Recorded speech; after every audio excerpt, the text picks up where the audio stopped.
أنعمت علي وعلى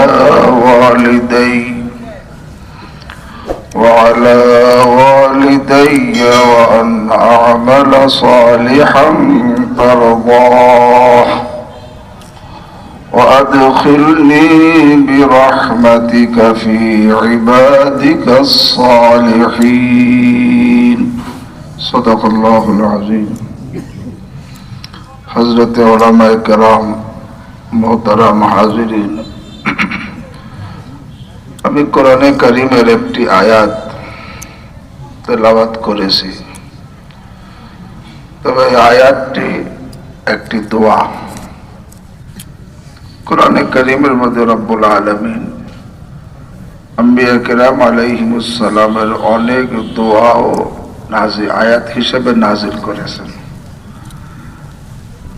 কেন একে তো এর দ্বারা আমাদেরকে আল্লাহর কাছে দোয়া করা শেখানো উদ্দেশ্য আবার যেই বিষয়ে দোয়া করেছেন যাতে সকলে আমরা বুঝি যেই বিষয় আমাদের আল্লাহর কাছে কি করা দরকার দোয়া করা দরকার কারণ দোয়ার দ্বারা বান্দা আল্লাহকে নিজের দিকে ডাকে দোয়ার মধ্যে বান্দা আল্লাহকে কার দিকে ডাকে যখন বান্দা আল্লাহকে নিজের দিকে ডাকে এর দ্বারা আল্লাহর সাথে বান্দার গভীর সম্পর্ক হইতে থাকে এবং দোয়াটা একটা ইবাদত আমি যেই দোয়া করলাম কবুল হোক আর না হোক আমি যেটা চাইলাম পাই আর না পাই কিন্তু এই দোয়া করার কারণে আমার আমল নামায় ইবাদতের নেকি লেখা হবে এই জন্য দোয়া করা উচিত আল্লাহর কাছে দোয়া করা উচিত দোয়া করলে আল্লাহ খুশি হন আর দোয়া কারা করে যারা পাবে তারাই দোয়া করে আমার পীর ও মুর্শিদ আরিফ বিল্লাহ শাহ হাকিম मोहम्मद अख्तर नव्वर अल्लाह मरकदा बोलेन वही ढूंढते हैं जो पाने वाले हैं কে তালাশ করে কারা যারা পাবে তারা কি করে তালাশ করে তো যারা দোয়া করবে তারা আল্লাহ তাদেরকে দান করবেন এখানে হযরত সুলাইমান আলা নবিয়িনা ওয়া আলাইহিস সালাতু ওয়াস সালামের একটা দোয়া যেটা আল্লাহ কোরআনে নাজিল করেছেন যেটা আমাদের সকলের জন্য জরুরি বিষয় একটা সুলাইমান আলাইহিস সালামকে রব্বুল আলামিন অনেক নিয়ামত দিয়েছিলেন একটা নিয়ামত দিয়েছিলেন তাকে ইলম আল্লাহ দান করেছেন ইলমের নিয়ামত ওয়ালাকাদ আতাইনা দাউদ ওয়া সুলাইমানা ইলমা এবং ইলম দিয়েছিলেন শুধু মানুষের ইলম না পাখির ইলম পশুর ইলম জিনের ইলম এরকম ভাবে পিপিলিকার সব উনি আল্লাহ ওনাকে শিক্ষা দিয়েছিলেন দেখতে ইলমের নিয়ামত দ্বিতীয় আল্লাহ ওনাকে নবুয়ত দান করেছিলেন নবুয়ত একটা নিয়ামত বড় নিয়ামত তৃতীয় রব্বুল আলামিন সুলাইমান আলাইহিস সালামকে বাদশাহী দান করেছিলেন সারা পৃথিবীর বাদশাহী জিনের বাদশাহী পাখির বাদশাহী পিপিলিকার বাদশাহী চতুর্থ রব্বুল আলামিন ওনাকে খাজানা আরে সিংহাসন দিয়েছিলেন বড় সিংহাসন যে সিংহাসনের বর্ণনা হাফেজ ইমাদউদ্দিন ইবনে কাসির রাহিমাহুল্লাহ তাফসীর ইবনে কাসিরের মধ্যে বর্ণনা করেছেন মালিক ইবনে দিনার রাহিমাহুল্লাহর হাওয়ালায় যে রাকিবা সুলাইমান ইবনে দাউদ যাত ইয়াউমিন আল বিসাত একদিন সুলাইমান আলাইহিস সালাম তার সিংহাসনে আরোহণ করলেন ফি মিয়াতাই আলফিন মিনাল ইনসি ওয়া মিয়াতাই আলফিন মিনাল জিন 2 লক্ষ মানুষ এবং 2 লক্ষ জিন সহকারে একসাথে সিংহাসনে আরোহণ করছেন সুবহানাল্লাহ তা কতটুকু হবে আপনাকে প্যান্ডেলের মতো না হ্যাঁ এখানে তো কয় হাজার 2000 লোক হবে কিনা 2 লক্ষ মানুষ আর 2 লক্ষ জিন সহকারে সিংহাসনে আরোহণ করছেন তো অনেক বড় সিংহাসন এবং সেটা চলতো হাওয়ার মধ্যে কতটুক চলতো আল্লাহ কোরআনে বলেন গুদুহা শাহরু ওয়া রাওয়াহুহা শাহর এক সকালে 1 মাসের রাস্তা চলতো এক বিকেলে 1 মাসের রাস্তা চলতো হাওয়ায়, সেখানে কোনো পেট্রোল নাই, পাইলট নাই, কোনো ইঞ্জিন নাই, বলতেন আর বাস হাওয়ায় সিংহাসন দিয়ে রওনা হইত। এত বড় নেয়ামত। এই সব নেয়ামত পাওয়ার পরে সুলাইমান আলাইহিস সালাম আল্লাহর কাছে দোয়া করছেন একটা। কি দোয়া? রব্বি আউজি'নি আন আশকুর, আল্লাহ আপনি আমাকে তৌফিক দেন শুকর আদায় করার। কিসের? শুকর আদায়ের তৌফিক দেন। কারণ নেয়ামত পাওয়ার পরে যদি কেউ শুকর আদায় করে, চাই সে ইলমের নেয়ামত হোক, চাই সে মালের নেয়ামত হোক, চাই সে বেরেনের নেয়ামত হোক, চাই মর্যাদার নেয়ামত হোক, চাই মানুষের প্রশংসার নেয়ামত হোক, যে কোনো নেয়ামত, এই নেয়ামত পাওয়ার পরে শুকর আদায় করে, 1 নম্বর ফায়দা তো তার বর্তমান নেয়ামত স্থায়ী হয়ে যায়। ফাইন্না শুকরা কায়দু নিয়ামাতিল মাওজুদা। দ্বিতীয় এই শুকর আদায়ের ফায়দা কি? সাইদুন নিয়ামাতিল মাফকুদা। শুকর আদায় করলে রব্বুল আলামিন হারানো নেয়ামত পুনরায় দান করেন। তৃতীয়, ভবিষ্যতে নেয়ামতকে আল্লাহ আরো বাড়ায় দেন। চতুর্থ, আখিরাতে সে বড় পুরস্কার, ইস্তাহিকুল আজরা ফি দারিল জাযা, আখিরাতে সে বড় পুরস্কারের অধিকারী হয়ে যায়। আর শুকর আদায় করলে বড় আরেকটা ফায়দা, যে লোকটা নেয়ামত পাওয়ার পরে শুকর আদায় করে সে অহংকার থেকে মুক্ত হয়ে যায়। তার মধ্যে ফখর, অহংকার কি আসে না। যদি নেয়ামত পাওয়ার পরে ফখর, অহংকার চলে আসে, সেখানে তো রব্বুল আলামিনের পক্ষ থেকে তার উপর গজব নাজিল হয়। কোরআনে আল্লাহ রাব্বুল আলামিন ইরশাদ করেন, আউযু বিল্লাহি মিনাশ শাইতানির রাজীম, কুলু মিন তাইয়্যিবাতি মা রাযাকনাকুম ওয়া লা তাতগাউ ফীহি।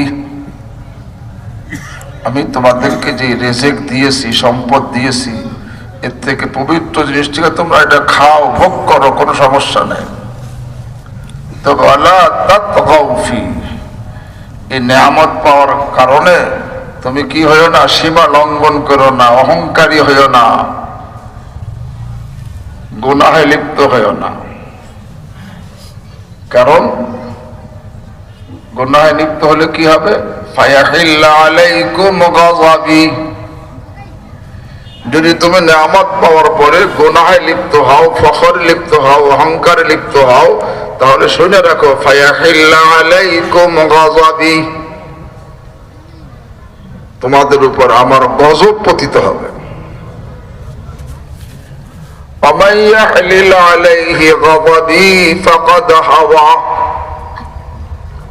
আর যার উপর আমার গজব পতিত হয় সে তো একেবারে ধ্বংস হয়ে যায়। ইবলিসের কত নেয়ামত আল্লাহ দিয়েছিলেন, ইলমের নেয়ামত, আমলের নেয়ামত, কিন্তু সে নেয়ামত পাওয়ার পরে কি করছে? অহংকারে লিপ্ত হয়েছে। সে যে শুকর গুজার হইতো তাহলে এই নেয়ামত তার থেকে কি ছিনাই নেওয়া হইতো না। এখন সে অহংকারে লিপ্ত হয়েছে, তার উপর আল্লাহর কি পতিত হয়েছে? গজব পতিত হয়েছে। এই জন্য আল্লাহ রাব্বুল আলামিন যদি কাউকে কোনো নেয়ামত দেন, কোরআনের হাফেজ হয়েছে, এটা একটা নেয়ামত। ভালো কারি হয়েছে, এটা একটা নেয়ামত। ভালো বক্তা হয়েছে, এটা একটা নেয়ামত। আরে আল্লাহ তাকে বড় আলেম বানাইছেন, এটা একটা নেয়ামত। এরকম ভাবে আরে তাকে আল্লাহ মালদার বানাইছেন, এটা নেয়ামত। এমনি ভাবে লোকেরা তার সবাই ইজ্জত করে, সম্মান করে, প্রশংসা করে, এটা তার জন্য এটা কি নেয়ামত। এই নেয়ামত পাওয়ার পরে যদি কেউ শুকর আদায় করে সে অহংকার থেকে মুক্ত হয়ে যাবে। এই জন্য আমার পীর মুর্শিদ আরেফ বিল্লাহ শাহ মোহাম্মদ হাকিম আখতার নওয়ারুল্লাহ মরকাদাহ বলতেন, अगर तशक्कुर करोगे तो तकब्बुर से बच जाओगे। যদি শুকর করো তাহলে অহংকার থেকে মুক্ত হয়ে যাবে। অহংকার আর শুকর দুইটা একসাথে কি হয় না, একত্রিত। শুকর থাকলে তার মধ্যে অহংকার নাই, অহংকার থাকলে তার মধ্যে কি নাই, শুকর নাই। শুকর থাকলে তার মধ্যে অহংকার নাই, কারণ শুকর হলো আল্লাহর আরে মুজিবে কুরব, অর্থাৎ বান্দাকে আল্লাহর নিকটবর্তী করে দেয় শুকরে। আর অহংকার হলো মুজিবে বোধ, অর্থাৎ অহংকার বান্দাকে আল্লাহ থেকে কি করে, দূরে সরাই দেয়। তো দুইটা বিপরীত জিনিস, শুকর আর ফখর দুইটা কি বিপরীত। এই জন্য দুইটা একত্রিত হয় না। শুকর থাকলে তার মধ্যে ফখর নাই, ফখর থাকলে তার মধ্যে কি নাই, শুকর নাই। খুশি হয় আমরা নিয়ামত পাওয়ার পরে খুশি হওয়া। কোরআনে আসছে, কুল বিফাযলিল্লাহি ওয়া বিরাহমাতিহি ফাবিযালিকা ফালইফরাহু। হে আমার হাবিব, আপনি বলে দেন তারা যেন কুল বিফাযলিল্লাহ ওয়া বিরাহমাতিহি, আল্লাহর ফজল এবং রহমতের উপরে তারা যেন খুশি হয়। এই কোরআনের এলেম, দ্বীনের এলেম, এটা আল্লাহর ফজল, অনুগ্রহ। এটা পেয়ে যেন কি হয়, খুশি হয়। খুশি হওয়ার এখানে হুকুম করছেন। অন্য আয়াতে বলছেন লা তাফরাহ ইন্নাল্লাহা লা ইউহিব্বুল ফারিহিন। আরে তুই খুশি হইস না, তাহলে আল্লাহ এরকম যারা খুশি হয় আল্লাহ তাদেরকে পছন্দ করেন না।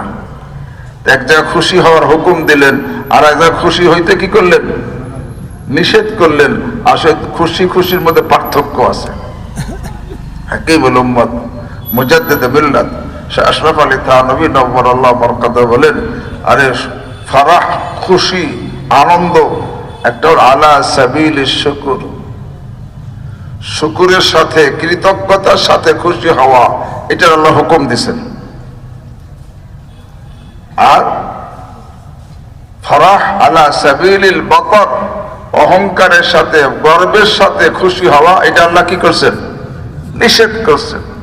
একটা গর্বের সাথে খুশি হওয়া, আরে শুকর কৃতজ্ঞতার সাথে খুশি হওয়া, দুইটা পার্থক্য কি? এবার যে কৃতজ্ঞতার সাথে খুশি হয় সে বলে আমার আল্লাহ মেহেরবানি করে আমাকে এইটা দান করছে, আলহামদুলিল্লাহ। আল্লাহ মেহেরবানি করে আমাকে ইলম দান করছে, আল্লাহ মেহেরবানি করে আমাকে মাল দান করছেন। এবার যত নিয়ামত বান্দা পেয়েছে, এটা কি বান্দার কামাই না আল্লাহর দান? ওমা বিকুম মিন নি'মাতিন ফামিনাল্লাহ। যে কোন নিয়ামত তুমি পেয়েছো এটা কার পক্ষ থেকে? ওমা বিকুম মিন নি'মাতিন ফামিনাল্লাহ। যে কোন নিয়ামত, ইলমের নিয়ামত হোক, মালের নিয়ামত হোক, ইজ্জতের নিয়ামত হোক, বেরেনের নিয়ামত হোক, সব কার দান? আল্লাহর দান। যে মনে করে এটা আমার কামাই, সেই অহংকারে কি হয়, লিপ্ত হয়। এটা আমার কামাই না আল্লাহর দান? আল্লাহর দান। বলে আমি মেহনত করছি। হে ভাই, মেহনত যে করছি, মেহনতের কারণে যদি নিয়ামত পাওয়া যাইতো তো সব সমস্ত মেহনতকারীরা পাইতো। সবাই কি পায়? সবাই পায় না। আল্লাহ দেন যাকে সে পায়। ১ নম্বর, এটা আমার কামাই না, এটা আল্লাহর দান। আল্লাহ যে দান করছেন আমার যোগ্যতার কারণে, আমি পাওনাদার ছিলাম এই জন্য দান করছেন না মেহেরবানি করে? আরে মেহেরবানি করে। এই যে সুলাইমান আলাইহিস স্পষ্ট বলছেন হাদা মিন ফাদলি রাব্বি, এটা আমার নিজের কামাই না, এটা আমার এবং আমার যোগ্যতার কারণে আল্লাহ দান করেন নাই, বরং তিনি দান করছেন কি? আরে মেহেরবানি করে দান করছেন। যার মধ্যে শুকর থাকে সেটা বোঝে এটা আমার কামাই না, এটা আমার কামাই না। এবং আমার মেহনতের ফল, মেহনতের কারণে আল্লাহ দান করেন নাই, বরং কি মেহেরবানি করে দান করছেন। যদি কোনো ব্যক্তি কোনো গুণকে, কোনো নিয়ামতকে যে আমার মেহনতের কারণে আল্লাহ দিছেন ঠিক, কিন্তু আমার মেহনতের কারণে দিছেন, এই কথাটা ভুল। তবে মেহনত কেন করব? বলে মেহনত করা হুকুম, তাই করব। মেহনত কেন করতে হবে? মেহনতের কি আল্লাহ হুকুম দিছেন, তাই করতে হবে। কিন্তু এটা আমার মেহনতের ফল না, এটা আল্লাহ মেহেরবানি করে কি করছেন। এই জন্য হাকিমুল উম্মত মুজাদ্দিদ মিল্লাত শাহ আশরাফ আলী থানভী নওয়ারাল্লাহু মারকাদা বলেন, ইন্না বাযাল মুক্তারিন মিনাস সুফিয়্যা ওয়াস সালিকিন ইয়ানসিবুনা কামালাতিহিম ইলা মুজাহাদাতিহিম ওয়া হাযা আইনুল কুফরান। কিছু ধোঁকায় পড়া লোক, তাদের মধ্যে তাদেরকে আল্লাহ যে কামালাত, যে গুনাহ করে দিয়েছে, যে নিয়ামত দিয়েছে, তারা এই গুণগুলোকে, এই নিয়ামত গুলোকে তাদের মেহনতের দিকে নিসবত করে, বলে এটা আমার মেহনতের ফল। হযরত থানভী রাহিমাহুল্লাহ বলেন, হাদা আইনুল কুফরান, এটা একেবারে স্পষ্ট আল্লাহর নিয়ামতের নাশুকরি। তা আল্লাহ দিয়েছেন মেহেরবানি করে। যে শুকর আদায় করে, শুকরের সাথে খুশি হয়, সে বলে যে আল্লাহ রাব্বুল আলামিন মেহেরবানি করে আমাকে ইলম দান করছেন, আলহামদুলিল্লাহ।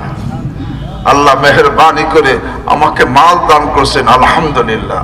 আল্লাহ মেহেরবানি করে আমাকে এরকম ভাবে ব্রেন দান করছেন, আলহামদুলিল্লাহ। আল্লাহ মেহেরবানি করে আমাকে সুন্দর কণ্ঠ দান করছেন, আলহামদুলিল্লাহ। আল্লাহ মেহেরবানি করে আমাকে ইজ্জত দান করছেন, আলহামদুলিল্লাহ। এই যে আলা সাবিল শুকর, শুকরের মধ্যে সমস্ত নিয়ামতের নিসবত কার দিকে হয়? আর ফখরের মধ্যে নিসবত কার দিকে হয়? নিজের দিকে। বলে আমি হাফেজ হইছি, আমি আলেম হইছি, আমি বক্তা, আমি মুহাদ্দিস, আমি শাইখুল হাদিস, আমি এত বড় মালদার,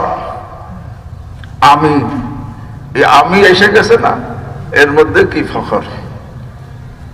আর শুকর কি? আল্লাহ মেহেরবানি করে কি করছেন? দান করছেন। একটা হলো খুশি হওয়া, আনন্দিত হওয়া, এটা আলা সাবিল শুকর। আরে শুকর, কৃতজ্ঞতার সাথে এই খুশি হওয়া হুকুম আল্লাহ দিয়েছেন, কুল বিফাদলিল্লাহ ওয়া বিরহমাতিহি ফাবিযালিকা ফালিয়াফরাহু। আপনি বলুন যে আল্লাহর ফজল, আল্লাহর মেহেরবানি, আল্লাহর রহমতের উপরে তাদের কি হওয়া উচিত? খুশি হওয়া উচিত। কোরআন, আল্লাহ কোরআন দিছেন, দিন দিছেন, ইলম দিছেন, এসব আল্লাহর ফজল, এর উপর কি হওয়া উচিত? খুশি হওয়া উচিত। তবে খুশি কি হিসাবে? কি হিসাবে খুশি? আরে শুকরের সাথে খুশি। কি হিসাবে? শুকরের সাথে খুশি। শুকরের সাথে মানে আল্লাহ মেহেরবানি করে আমাকে ইলম দিয়েছেন, আল্লাহ মেহেরবানি করে আমাকে হাফেজ বানাইছেন, আল্লাহ মেহেরবানি করে আমাকে কারি বানাইছেন, আল্লাহ মেহেরবানি করে আমাকে সুন্দর কণ্ঠ দিয়েছেন, আল্লাহ মেহেরবানি করে আমাকে সুন্দর ব্রেন দিয়েছেন, আল্লাহ মেহেরবানি করে আমাকে মাল দিয়েছেন। এটা হলো শুকর। আর আমি কামাই করছি, আমি হাফেজ হয়েছি, আমি আলেম হয়েছি, আমি মাল কামাইছি, এটা কি? তো হযরত সুলাইমান আলাইহিস সালাম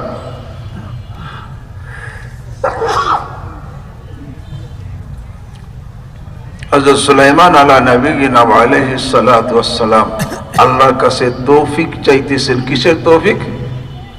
রব্বি আউজি'নি আন আশকুরা, আল্লাহ আপনি আমাকে তৌফিক দান করেন শুকর আদায়ের।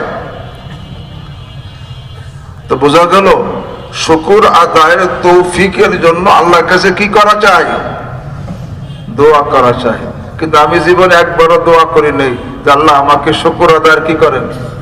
করছি যে আল্লাহ আপনি যে নিয়ামত গুলো দিয়েছেন, এই নিয়ামতের উপর আমাকে কি শুকর আদায়ের তৌফিক দেন, এই দোয়া কি একবারও করেছে? কিন্তু আল্লাহর নবী সুলাইমান আলা নবিয়িনা ওয়া আলাইহিস সালাতু ওয়াস সালামের মতো ব্যক্তি শুকর আদায়ের তৌফিক চাইতেছেন। রব্বি আউজি'নি আন আশকুরা, আয় পরওয়ারদিগার, আপনি আমাকে শুকর আদায়ের তৌফিক দান করেন। হ্যাঁ, আল্লাহ নিজে বলেন ই'মালু আলা দাউদ শুকরা ওয়া কালিলুম মিন ইবাদিয়াশ শাকুর। হে দাউদ, তুমি শুকর আদায় করো, বলে আমার বান্দাদের মধ্যে শুকর গুজার বান্দা, কৃতজ্ঞ বান্দা অনেক কম, অনেক কম। এই জন্য আল্লাহর কাছে শুকর আদায়ের তৌফিক চাওয়া দোয়ার মধ্যে। আমি জীবনে একবারও দোয়া করি নাই আল্লাহ আপনি আমাকে যে নিয়ামত দিয়েছেন এর উপরে কি করেন, করছি? একবারও করি নাই। সুলাইমান আলাইহিস সালাম করছেন, হে ভাই যদি শুকর আদায়ের তৌফিক প্রাপ্ত হয়ে যায় কত পুরস্কার, বলে বর্তমান নিয়ামত তার স্থায়ী হয়ে যাবে, ভবিষ্যতে আরে হারানো নিয়ামত আল্লাহ পুনরায় দান করবেন, আরে ভবিষ্যতে নিয়ামত আরো বাড়ায় দিবেন, এবং আখিরাতে বড় পুরস্কার দান করবেন। আল্লাহ কোরআনে বলেন মা ইয়াফআলুল্লাহু বিআযাবিকুম, আল্লাহ তোমাদের আযাব দিয়ে কি করবেন? হ্যাঁ, মা ইয়াফআলু বিআযাব ইন শাকারতুম ওয়া আমানতুম, যদি তোমরা শুকর আদায় করো আর ঈমান আনো তা আল্লাহ তোমাদের আযাব দিয়ে কি করবেন? মা ইয়াফআলুল্লাহু বিআযাবিকুম ইন শাকারতুম ওয়া আমানতুম। শুকর আদায় করলে আল্লাহু আকবার, সে অহংকার থেকে মুক্ত হয়ে যাবে। সুলাইমান আলাইহিস সালামকে আল্লাহ এত নিয়ামত দিয়েছেন, তার মধ্যে কি কোনো অহংকার ছিল? হ্যাঁ। আর ওই যে মালিক ইবনে দিনার রাহিমাহুল্লাহর যে কথাটা ইমাম হাফেজ ইমাদুদ্দিন ইবনে কাসির রাহিমাহুল্লাহ তাফসীর ইবনে কাসিরের মধ্যে উল্লেখ করছেন, সে কথাটা পরিপূর্ণ কথা হলো রাকিবা সুলাইমান ইবনে দাউদ যাতা ইয়াউমিন আল বিসাত, সুলাইমান আলাইহিস সালাম একদিন সিংহাসন আরোহণ করছেন, ফি মিয়াতাই আলফিন মিনাল ইনস ওয়া মিয়াতাই আলফিন মিনাল জিন, 2 লক্ষ মানুষ আর 2 লক্ষ জিনের সাথে একসঙ্গে সিংহাসন আরোহণ করছেন। ফারুফিয়া, পরে সিংহাসনকে আসমানের দিকে উঠানো হয়েছে। কত উপরে উঠানো হয়েছে? হাত্তা সামিউ তাসবিহাল মালাইকাতি ফিস সামা, এত উপরে উঠানো হয়েছে যে ওনারা সিংহাসনে বসে আসমানের ফেরেশতাদের সুবহানাল্লাহ সুবহানাল্লাহ বলার আওয়াজ শুনতেছিলেন, এত উপরে উঠানো হয়েছে। তুম্মা খুফিজা, পরে আবার সিংহাসনকে নিচে নামানো হয়েছে। কত নিচে নামানো হয়েছে? হাত্তা মাসাত কাদামাহু মা আল বাহর, যে সুলাইমান আলাইহিস সালামের পা সাগরের পানির সাথে লাগতেছিল, এত নিচে করা হয়েছে। ফাসামিউ সাওতান, তখন সকলে সিংহাসনে যারা ছিল তারা একটা আওয়াজ শুনলো। কি আওয়াজ? লাউ কানা ফি কলবি সাহিবিকুম মিসকালু যাররাতিন মিন কিবির, আরে তোমাদের সাথী সুলাইমান যাকে ইলম দান করা হয়েছে, আরে যাকে এরকম ভাবে আল্লাহু আকবার নবুয়তি দান করা হয়েছে, বাদশাহী দান করা হয়েছে, সিংহাসন দান করা হয়েছে, আর এত কিছু নিয়ামত পাওয়ার পরে যদি তার জেলের মধ্যে লাউ কানা ফি কলবি সাহিবিকুম মিসকালু যাররাতিন মিন কিবির, যে তোমাদের সাথী সুলাইমানের দিলের মধ্যে যাররা পরিমাণ অহংকার থাকতো, লা খুসিফা বিহি, তখন তাহলে যাররা পরিমাণ অহংকার থাকলে তাকে জমিনের মধ্যে গেড়ে ফেলা হইতো, জমিনের মধ্যে ধসায় দেওয়া হইতো। কতখানি গাড়া হইতো? আবাদা মিম্মা রুফিয়া, যতখানি উপরে উঠানো হয়েছে এত নিচে জমিনের মধ্যে গেড়ে ফেলা হইতো। বুঝাবো, তার মধ্যে যাররা পরিমাণও কি ছিল না, অহংকার। কেন? এত নেয়ামত পাওয়ার পর অহংকার থেকে কেমনে বাঁচছে? আরে শুকর আদায় করছে। এই জন্য হাফেজ ইমাদুদ্দিন ইবনে কাসির রাহিমাহুল্লাহ ওমর ইবনে আব্দুল আজিজ রাহিমাহুল্লাহ থেকে ওনার একটা কথা বর্ণনা করছেন, দুনিয়ার মধ্যে সবচেয়ে বড় নেয়ামত কি জানো? ঈমান, দ্বীন, হেদায়েত, ইলম, মাল। বলে সবচেয়ে বড় নেয়ামত কি জানো? সুস্থতা। সবচাইতে বড় নেয়ামত হলো আল্লাহ যে নেয়ামত দিয়েছেন এই নেয়ামতের উপরে শুকর আদায়ের তৌফিক প্রাপ্ত হওয়া। সবচেয়ে বড় নিয়ামত কি? শুকর আদায়ের কি তৌফিক প্রাপ্ত হওয়া। আল্লাহ তাকে শুকর আদায় কি করছেন? তৌফিক দিয়েছেন। এই শুকর আদায়ের তৌফিক প্রাপ্ত হওয়া সবচেয়ে বড় নিয়ামত। কারণ যখন কেউ শুকর আদায় তৌফিক প্রাপ্ত হয়ে গেল, তখন তার গ্যারান্টি হয়ে গেল তার এই নিয়ামত আর যাবে না, স্থায়ী হয়ে যাবে। এই জন্য হযরত থানভী রাহিমাহুল্লাহ বলছেন, আরে তুমি যদি ঈমানের সাথে মৃত্যু বরণ করতে চাও তো বর্তমান ঈমানের উপর শুকর আদায় করো। আল্লাহ রাব্বুল আলামিন মেহেরবানি করে আমাকে ঈমান দান করছেন, আল্লাহুম্মা লাকাল হামদু ওয়া লাকাশ শুকর। আর যদি বর্তমান ঈমানের উপর তুমি শুকর আদায় করো, আল্লাহ তোমার থেকে ঈমান ছিনিয়ে নেবেন না, ঈমানের সাথে মৃত্যু হবে। হযরত সুলাইমান আলাইহিস সালাম আল্লাহর কাছে শুকর আদায়ের তৌফিক চাইছে। আমাদের চাওয়া দরকার আছে কিনা? কিন্তু আমি তো জীবনে একবারও চাইনি, একবারও চাইনি যে আল্লাহ আপনি আমাকে কি করেন? শুকর আদায়ের তৌফিক দান করেন। আমি হাফেজ হয়েছি, আলেম হয়েছি, মাওলানা হয়েছি, মুফতি হয়েছি, মালদার হয়েছি, কখনো দোয়া করি নাই আল্লাহ আপনি আমাকে শুকর আদায়ের কি করেন? তৌফিক দেন। সুলাইমান আলাইহিস সালাম দোয়া করছেন, সেই দোয়া আল্লাহ কোরআনে নাযিল করেছেন আয়াত হিসেবে, রব্বি আউজিনি আন আশকুর, আল্লাহ আপনি আমাকে তৌফিক দেন আপনার শুকর আদায় করা। কিসের শুকর? নিয়ামাতাকাল্লাতী আনআমতা আলাইয়া ওয়া আলা ওয়ালিদাইয়া। আল্লাহ ওই নিয়ামতের শুকর আদায় করা তৌফিক দান করেন যে নিয়ামত আপনি আমাকে দান করছেন এবং আমার পিতা মাতাকে দান করছেন। তা বান্দার কর্তব্য নিজের নিয়ামতের শুকর আদায় করা এবং তার পিতা মাতাকে যে নিয়ামত দিয়েছে সেই নিয়ামতেরও কি শুকর আদায় করা। কারণ সন্তান ওয়ারিস হয় কার? পিতা মাতা। ওয়ারিসাতুল ঈমান ও দাফুত। তো সন্তান তো পিতা মাতাকে যে নিয়ামত দেওয়া হয়েছে সেই নিয়ামতের কি হয়? ওয়ারিস হয় এবং তাকে আরো বাড়তি দেওয়া হয়। এই জন্য সন্তানের কর্তব্য নিজের নিয়ামতের উপরে শুকর আদায় করা এবং পিতা মাতাকে যে নিয়ামত দেওয়া হয়েছিল তার উপরে কি করা? শুকর আদায় করা। আমি তো আমাকে যে নিয়ামত দিছে সেই নিয়ামতের শুকর আদায় করি না, তো পিতা মাতার নিয়ামতের শুকর আদায় করবো কখন? সুলাইমান আলাইহিস সালাম দোয়ার মধ্যে বলছে, রব্বি আউজিনি আন আশকুরা নি'মাতাকাল্লাতী আনআমতা আলাইয়া ওয়া আলা ওয়ালিদাইয়া। হে পরওয়ারদিগার, আপনি আমাকে তৌফিক দিন শুকর আদায় করার ওই নিয়ামতের, যে নিয়ামত আপনি আমাকে দান করেছেন। মেহেরবানি করে অনুগ্রহ করে দান করেছেন। আমার মেহনতের কাজটা আমার কামাই না, এটা আমার কামাই না। মেহেরবানি, আপনি দান করেছেন, আবার দানও করেছেন আমার মেহনতের কারণে দান করেন নাই, বরং কি বলেন? মেহেরবানি করে দান করেছেন। এই নিয়ামতের শুকর আদায়ের তৌফিক দান করেন।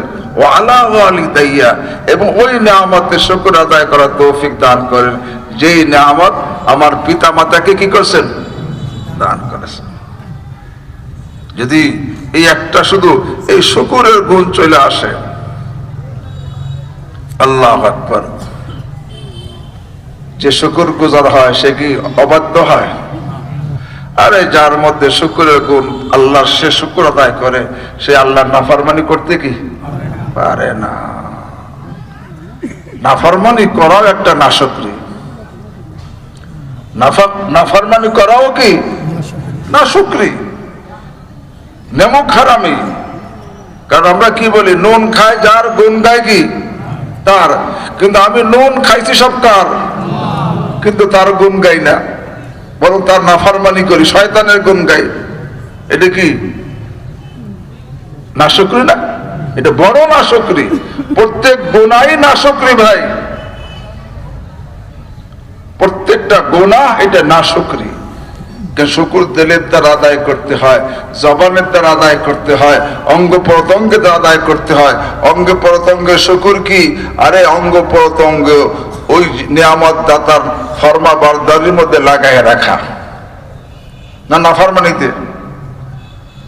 যে লোকটা আরে নাফরমানি করে সে কিন্তু শুকরগুজার না। শুকর আদায় করতে দিলের দ্বারা নেয়ামত দাতার আজমত মহব্বত দিলের মধ্যে রাখা এবং নেয়ামত দাতার গুণগান জবানে চালু রাখা আর অঙ্গ প্রত্যঙ্গকে নেয়ামত দাতার ফরমা বরদারিতে লাগাই রাখা, এই তিন জিনিস মিলে কি হয়? শুকর হয়। এখন যে লোকটা গুনাহ করে সে কি শুকরগুজার হইতে পারে? এ ভাই, যে গুনাহগার সে শুকরগুজার না, আর যে শুকরগুজার সে গুনাহগার না। আল্লাহ আমাকে আপনাদেরকে তৌফিক দান করুন। রব্বে আউজিনি। এখন চিন্তা করি আমি আল্লাহর শুকরগুজার বান্দা কিনা। যদি আমার দ্বারা কোনো গুনাহ, আল্লাহর নিয়ামত আমার উপরে নাই, হ্যাঁ, মাথার চুল থেকে পায়ের নখ পর্যন্ত গণেন তো কত কোটি কোটি টাকার নিয়ামত আছে। চুল একটা নিয়ামত না? এই চামড়া একটা নিয়ামত না? এই খুলি একটা নিয়ামত না? এই মগজ একটা নিয়ামত না? এই চোখ একটা, এই ভুরু একটা নিয়ামত না? এই চোখ একটা নিয়ামত না? দৃষ্টিশক্তি একটা নিয়ামত না? আরে কান একটা নিয়ামত না? শ্রবণ শক্তি একটা নিয়ামত না? চিন্তা করেন কত নিয়ামত। চাইনি তবুও দিয়েছো যা ছিল অভাব তাই, তব কাছে কি চাহিব কিছুই না ভেবে পাই। এখন এত কিছু নিয়ামত আমি ভোগ করতেছি আল্লাহর, এই জীবন আল্লাহর, এই যৌবন আল্লাহর, এই শক্তি আল্লাহর, এই সুস্থতা আল্লাহর, এই সম্পদ আল্লাহর, সব আল্লাহ দিয়েছেন। তারপরে আমি আল্লাহর নাফরমানি করি, তাহলে কি শুকর হইল? যে গুনাহে জড়িত সে শুকরগুজার না।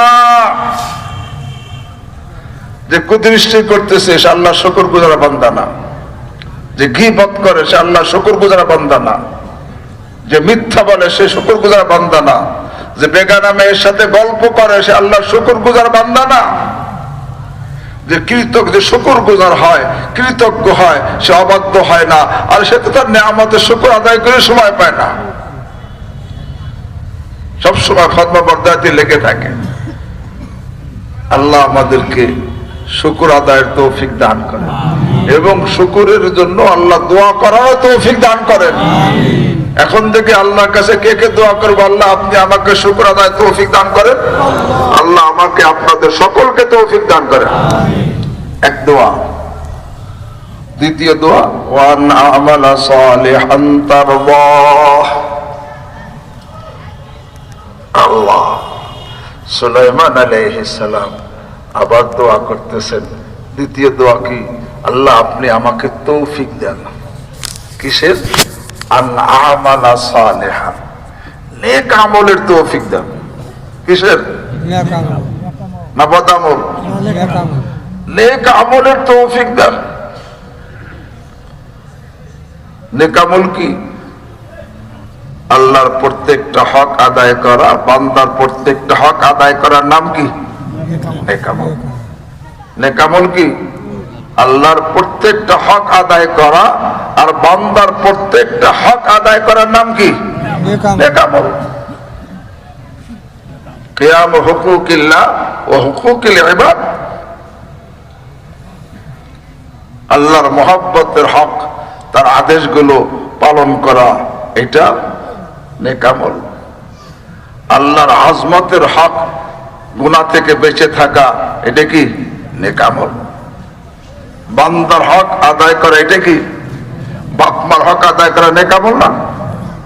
ভাইয়ের বোনের হক আদায় করা নেক আমল না? স্ত্রীর হক আদায় করা নেক আমল না? বিবি আরে সন্তানের হক আদায় করা নেক আমল না? আরে আল্লাহর হক আদায় করা, বান্দার হক আদায় করা, এটাকে কি বলে? নেক আমল করে।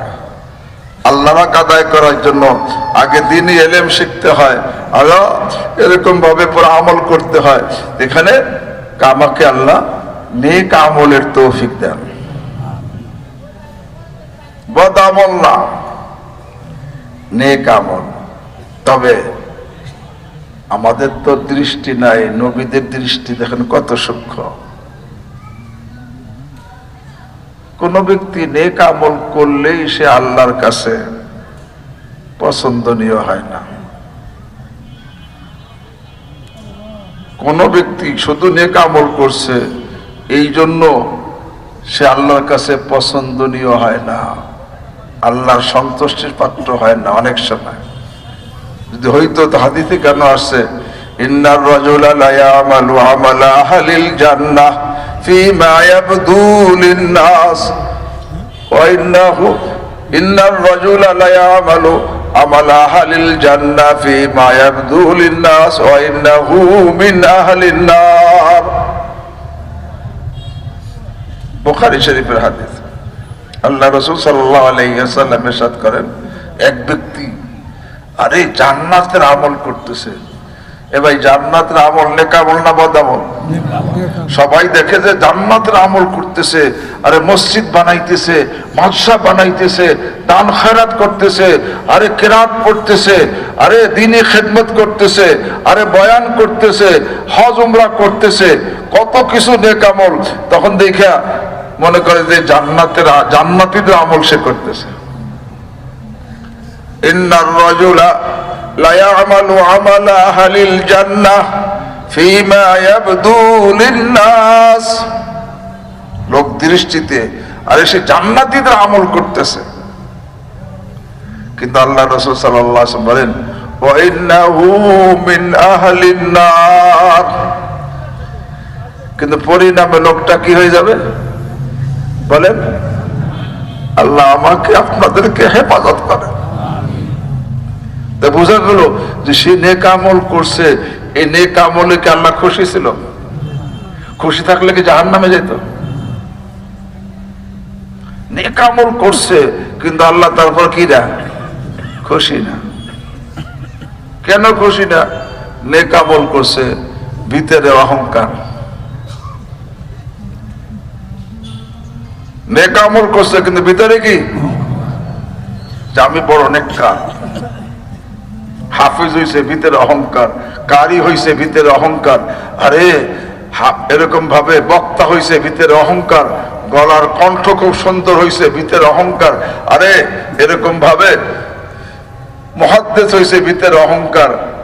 এখন এই যে নেক আমল তো করতেছে, ভিতরে অহংকার, এই লোকটা পেতে আল্লাহ খুশি না? কি কারণ? অথবা নেক আমল করছে কিন্তু ভিতরে রিয়া, লোক দেখানোর জন্য করছে, লোক দেখানোর জন্য করছে, আল্লাহর সন্তুষ্টির জন্য করে নাই। কিন্তু বাহ্যিক কিন্তু নেক আমল। এখন এই যে যত নেক আমল করতেছে আল্লাহ লোক দেখানোর জন্য, নামের জন্য, প্রশংসার জন্য, লোকেরা যাতে আমার প্রশংসা করে, আমি খুব ভালো বয়ান করি, লোকেরা যাতে প্রশংসা করে, আমি খুব ভালো কারি, লোকেরা যাতে প্রশংসা করে, আমি খুব ভালো আলেম, লোকেরা যাতে প্রশংসা করে, আমি খুব ভালো হাফেজ, এই প্রশংসার জন্য করছে। অথবা লোকেরা প্রশংসা করে আমি বড় দানবীর, এই প্রশংসার জন্য করছে। এই নেক আমলে কি আল্লাহ খুশি? কি বলেন? এ ভাই খুশি না, আল্লাহ খুশি না। অনেক লোক নেক আমল করে কিন্তু আল্লাহ কি না খুশি না। হযরত হিদায়াতুল্লাহ সাহেব রাহমাতুল্লাহর কথা শুনেছি, উনি যখন দেওবন্দ থেকে ফারেগ হয়েছেন, হযরত আশরাফ আলী থানভী নওয়ারাল্লাহ মারকাদাহুর খানকায় সময় লাগাইছেন। পরে একদিন দোয়া চাইছেন, হযরত दुआ की दरखास्त अल्लाह ताला मुझे दीनी खिदमत में लगाए रखे। हजरत दुआ चाই আল্লাহ যেন আমাকে দীনী খিদমতের মধ্যে লাগাই রাখেন। থানভী রহিমাহুল্লাহ বললেন, আপনি তো নাকেস দোয়া মাঙ্গি, আপনি তো অসম্পূর্ণ দোয়া চাইছেন। কেন? কে দীনী খিদমত তো আল্লাহ ফাসিক ফাজিরের দ্বারাও নেয়। ইন্নাল্লাহ লা ইয়াইদু হাদা দ্বীন বিররাজুলিল ফাজির। আল্লাহ তো ফাসিক ফাজিরের দ্বারাও এরকম ভাবে কি দীনী খিদমত দেয়, কিন্তু সে ফাসিক ফাজিরই থেকে যায়, তার পরিণাম জাহান্নাম হয়ে যায়। আপনি খালি দোয়া নাকেস দোয়া চাইছেন। तो हाँ बोले कामिल दुआ की भावे? बोले हाँ इस तरह कहिए, अल्लाह ताला अपनी रजामंदी के साथ दीनी खिदमत में लगाए रखे। अल्लाह जेनो तार संतुष्टिर साथे तार रजामंदिर साथे दीनी खिदमते की करें लगाए रखे। হযরত সুলাইমান আলাইহিস সালামও আল্লাহর কাছে দোয়া করতেছেন, ওয়া না'মালা সালিহান, আল্লাহ আমি আপনাকে নেক আমল করার তৌফিক দেন। এতটুকু করে ক্ষান্ত হয় নাই, পরে কি বলছেন, তার আল্লাহ আপনি আমাকে এমন নেক আমলের তৌফিক দেন যেই নেক আমলে আপনি খুশি, আপনি রাজি।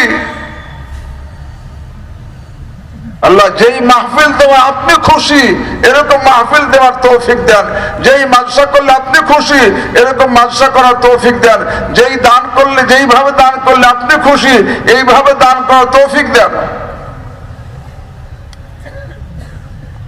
যেইভাবে ইলম শিখলে আপনি খুশি ওইভাবে ইলম শেখার তৌফিক দেন, যেইভাবে আমল করলে আপনি খুশি ওইভাবে আমলের তৌফিক দেন।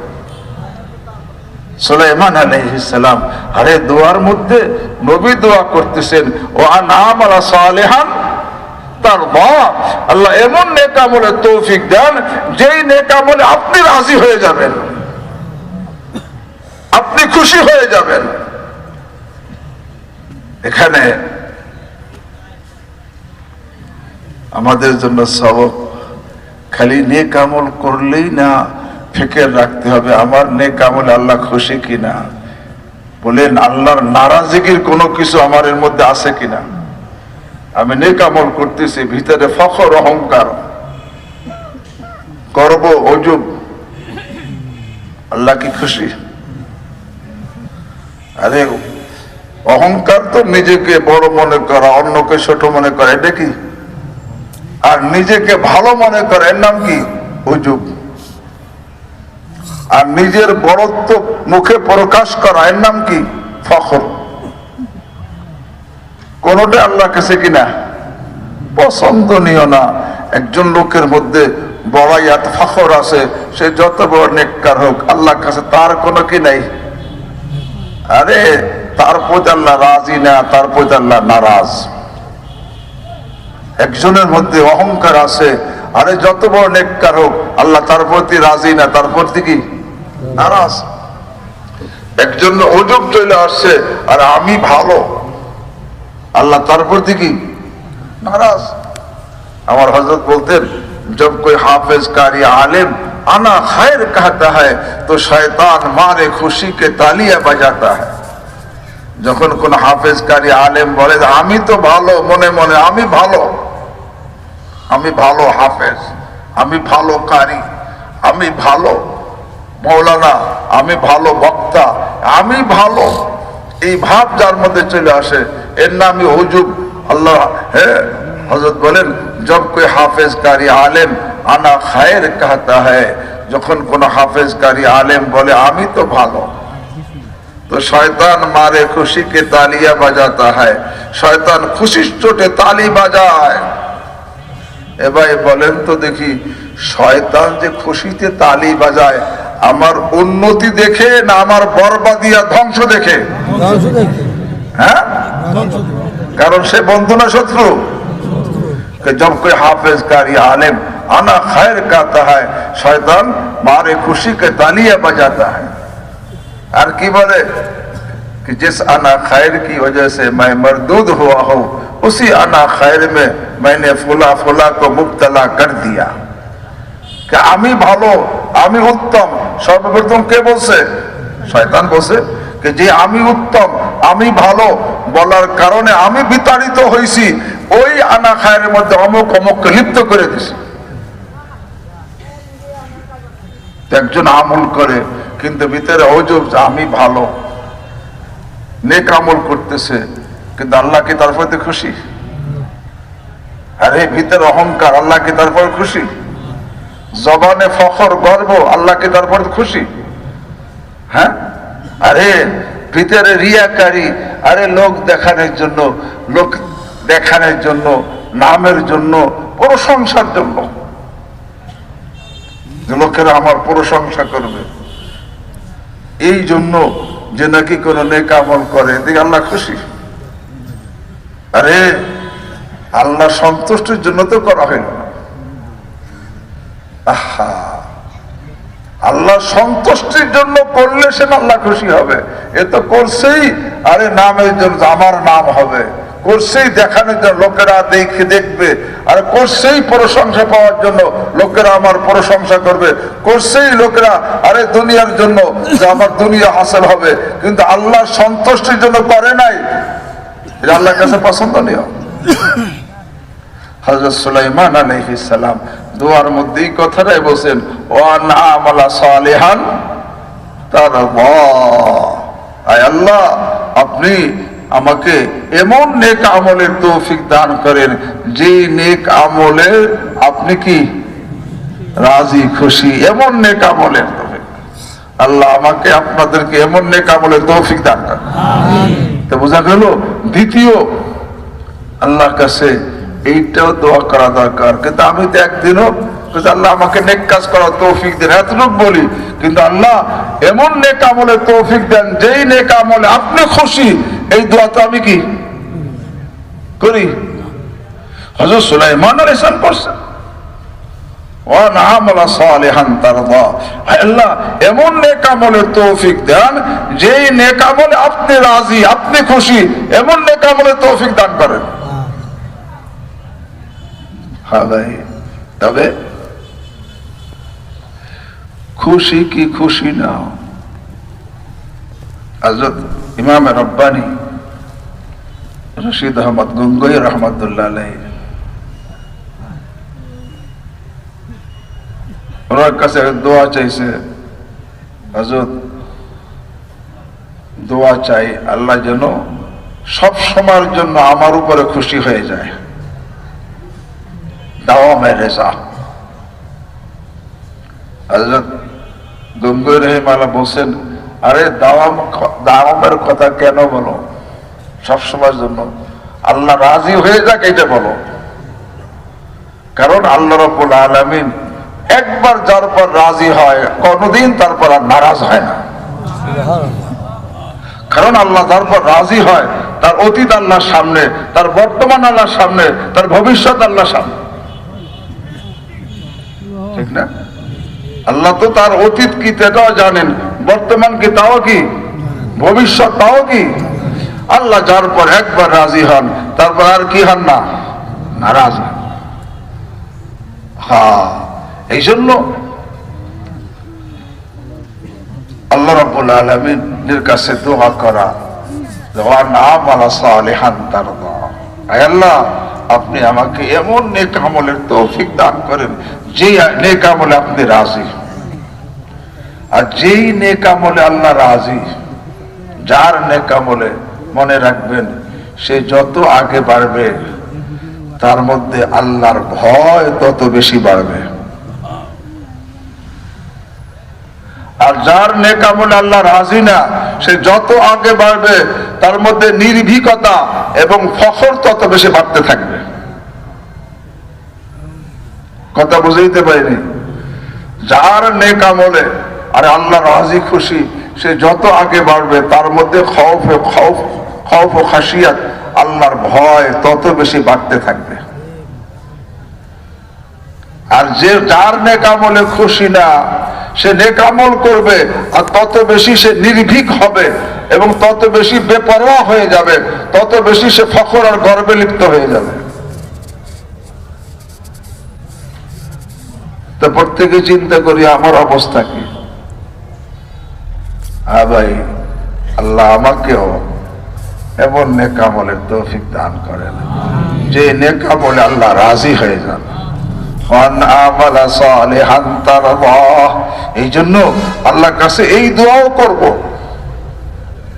আল্লাহ এমন নেক আমলের তৌফিক দান করেন যেই নেক আমলে আপনি কি রাজি খুশি। কারণ আল্লাহর নবী এই শব্দ ব্যবহার করছেন, আল্লাহ সেটা কোরআনে জানাইছেন। এটি কোন অর্থ জানাইছেন? হ্যাঁ, কোরআনে জানাইছেন, ও না'মালা সালিহান তারদা। তো বোঝা গেল নেক আমল করলেই আল্লাহর দরবারে কি হয় না, কবুল হয় না। হ্যাঁ, যেইটার পর আল্লাহ রাজি সেটা কি হয়, কবুল হয়। এই জন্য আল্লাহর কাছে তৌফিক চাওয়ার অর্থ, আল্লাহ আমার অজান্তেও এমন কিছু না হয় যেটা আপনার জন্য আপনার সন্তুষ্টি বিরোধী। এই জন্য ওয়ান্না আমালা সালিহান তারদা, আল্লাহ এমন নেক আমলের তৌফিক দেন যেই নেক আমলে আপনি রাজি। এখন থেকে এই দোয়া করবো তো ইনশাআল্লাহ। আল্লাহ যাকে দোয়া করার তৌফিক দিবেন তাকে আল্লাহর সন্তুষ্টি নেক আমল করার তৌফিক দিবেন। কারণ দোয়া তো সেই করে যাকে আল্লাহ দান করবে। আল্লাহ দোয়া সে শুনেছেন কেন? আমাকে দোয়া করার জন্য, যে এইভাবে তুমি দোয়া করলে আমি তোমার দোয়া কি করব? কবুল করব। এরপরে কত বাজে বাবা?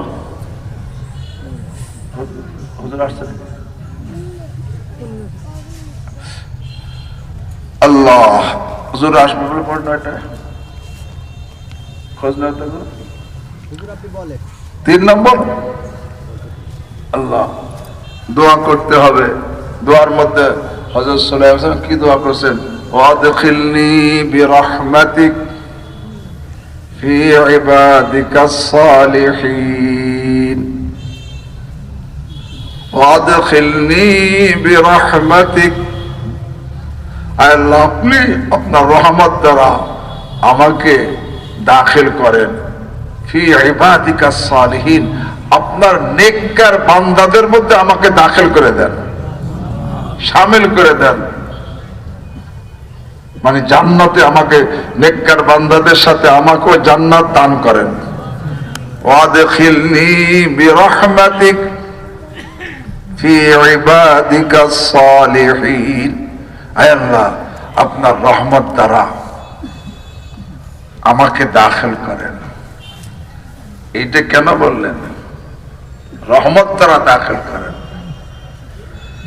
বোঝা গেল আমল করা আমার হুকুম, করতে হবে, কিন্তু আমার আমল জান্নাতের যোগ্য না। জান্নাতে নিবেন আল্লাহ মেহেরবানি করে। বুখারী শরীফের মধ্যে হাদিস আসছে,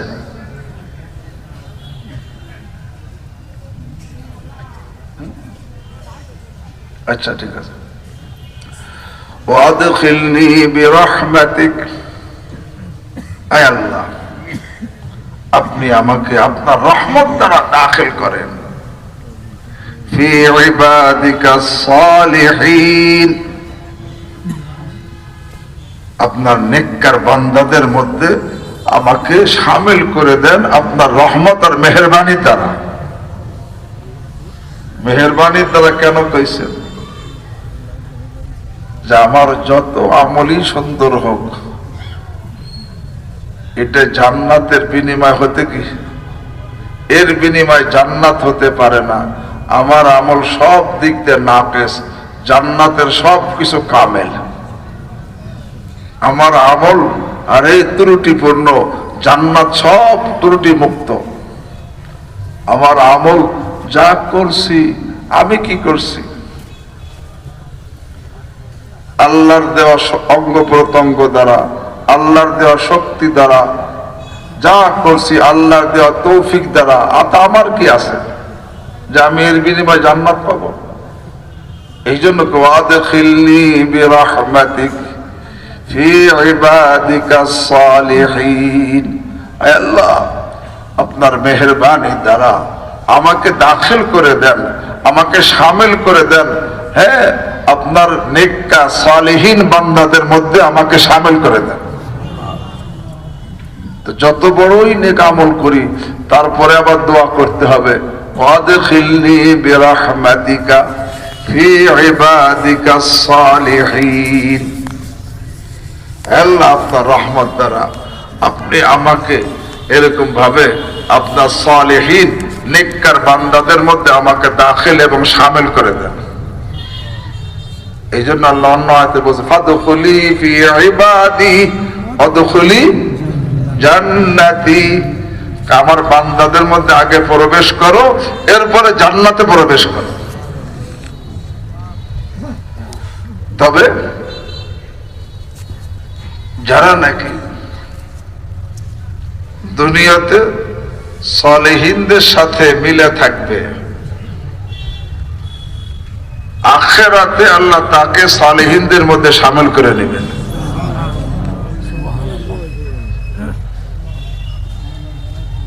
এই জন্য আমরা বলি না কে সালেহিনদের সঙ্গে যে মিলে থাকবে, মিলে থাকা মানে মহব্বতের সাথে তার সাথে মিলে থাকবে। আরে তার সাথে মিলার অর্থ তার সাথে মিলে তার মতো আমল করবে, তার থেকে আমল শিখবে, সেইভাবে সে চলবে। সালেহিনদের সাথে যখন মিলে থাকবে, হযরত ইব্রাহিম আলাইহিস সালামের দোয়া মনে পড়লো। ইব্রাহিম আলাইহিস সালাম দোয়া করতেন, রব্বি হাবলি হুকমা ওয়া আলহিকনি বিস সালিহিন। এটা কার দোয়া? আগের দোয়াটা কার? সুলাইমান আলাইহিস সালাম। হ্যাঁ, সুলাইমান আলাইহিস দোয়াটাকে মুখস্থ হয়েছে, রব্বি আউজি'নি আন আশকুরা নি'মাতাকাল্লাতী আন'আমতা আলাইয়া ওয়া আলা ওয়ালিদাইয়া ওয়া আন আ'মালা সালিহান তারদাহ ওয়া আদখিলনি বিরহমাতিকা ফি ইবাদিকাস সালিহিন। আর ইব্রাহিম আলাইহিস সালাম কি দোয়া করছেন? রব্বি হাবলি হুকমা ওয়া আলহিকনি বিস সালিহিন। রব্বি হাবলি, হাব মানে ওয়াহাবা ইয়াহাবু থেকে হেবা করেন, দান করেন। হে পরওয়ারদিগার, হাবলি আপনি দান করেন আমাকে কি? হুকমান, হুকুম দান করেন। হুকুম কি? জালালউদ্দিন মুহাল্লি রাহিমাহুল্লাহ তাফসীরে জালালাইনের মধ্যে দেখবেন হুকমানের তাফসীর করেছেন ইলমা। কি? ইলমান। অর্থ কি? রব্বি হাবলি, রব্বি হাবলি ইলমা। আল্লাহ আপনি আমাকে কি দান করেন? ইলম দান করেন। কোন ইলম? দ্বীনি ইলম। রব্বি হাবলি হুকমা, দ্বীনি ইলম। তো দ্বীনি ইলম তো আবার কিছু আছে নাফে উপকারী, কিছু আছে গায়রে নাফে অনুপকারী। বল উপকারী ইলম কোনটা আর অনুপকারী ইলম কোনটা? যার ইলম তাকে আল্লাহকে চিনাই দিল, তার ইলম উপকারী ইলম। তার ইলম কাকে চিনাইছে? আল্লাহ। সে ইলমের দ্বারা কাকে চিনে ফেলছে? যার ইলম তাকে আল্লাহ চিনাই দিছে, তার ইলম কি? আর যার ইলম তাকে আল্লাহ চিনাইতে পারে নাই, আরে তার ইলম কি না? উপকারী না। এখানে আল্লামা আলুসি, সৈয়দ মোহাম্মদ বাগদাদি সাহেব তাফসীর রুহুল মাআনি, উনি বলেন আল মুরাদ বিল হুকমি হিয়াল হিকমা। আরে এই হুকুম তার উদ্দেশ্য হিকমত। আর ইলমের অপর নাম কি? হিকমত। এই জন্য ইমাম বুখারী রাহিমাহুল্লাহ একটা অধ্যায় আছে বুখারী শরীফের মধ্যে, আল বাবুল ইগতিবাত ফিল ইলমি ওয়াল হিকমতি। এই ওয়াল হিকমতি ইলমেরই তাফসীর। এখানে আল্লামা আলুসি বলেন আল মুরাদ বিল হুকমি হিয়াল হিকমা। ইলম দ্বারা উদ্দেশ্য হল হিকমত। হিকমত কি? পরে বলেন হিয়া কামালুল ইলম। কামাল ইলম, ইলমের পূর্ণতা। আল্লাহ ইলমের পূর্ণতা আমাকে দান করেন। রব্বি হাবলি হুকমা, আল্লাহ আপনি আমাকে কামালে ইলম, ইলমের কামাল, ইলমের পূর্ণতা আপনি আমাকে দান করেন। কারণ ইলম, এই ইলম বান্দাকে কাকে চিনাই দেয়? আল্লাহকে চিনাই দেয়। আর যে আল্লাহকে চিনতে পারে, আমি আপনি যে আল্লাহর হুকুম মানি না, আল্লাহর হুকুম লঙ্ঘন করি, গুনাহের কাজ করি, আল্লাহকে মহব্বত করি না, আল্লাহকে ভয় পাই না, কারণ আমি আল্লাহকে কি চিনি নাই। যদি আল্লাহকে চিনতে পারতাম তাহলে আল্লাহু আকবার, তাহলে আমি কোনো আল্লাহর হুকুম ছাড়তে পারতাম না। যদি আল্লাহকে চিনতাম আল্লাহর কোন নিষিদ্ধ কাজ করতে পারতাম না। যদি আল্লাহকে চিনতাম আরে তাহলে আল্লাহকে মহব্বত না করে থাকতে পারতাম না। যদি আল্লাহকে চিনতাম আল্লাহকে ভয় না করে থাকতে পারতাম না। এই জন্য আল্লাহ আলুসি বলেন যে হুকুম দেওয়ার উদ্দেশ্য হিকমত মানে কামাল ইলম। হাবলি, আল্লাহ আমাকে দান করেন কামাল ইলম। তো কামাল ইলম হাবলি কইছে, হেবা করেন, বুঝা গেল এই যে কামাল ইলমটা আল্লাহর হেবা, আল্লাহর দান, এটা আমার কি না, কামাই না। এরপর আলহিকনি বিসসালিহিন, আল্লাহ আমাকে সালিহিনদের সাথে মিলিয়ে দেন। আল্লাহ মালুসি সৈয়দ মোহাম্মদ বাগদাদি সাহেব তাফসীরুল রুহুল মানি বলেন আল মুরাদ বিল হক, সালিহিনদের সাথে মিলানোর উদ্দেশ্য কি? বলে আল্লাহ কামালে আমল, যে নাকি সালিহিনদের সাথে মিললো আল্লাহ তাকে কামালে আমলের তৌফিক দিয়ে দিবেন। কারণ সালিহিনদের সাথে মিলার পরে তার হিম্মতে আমল পয়দা হয়ে যায়।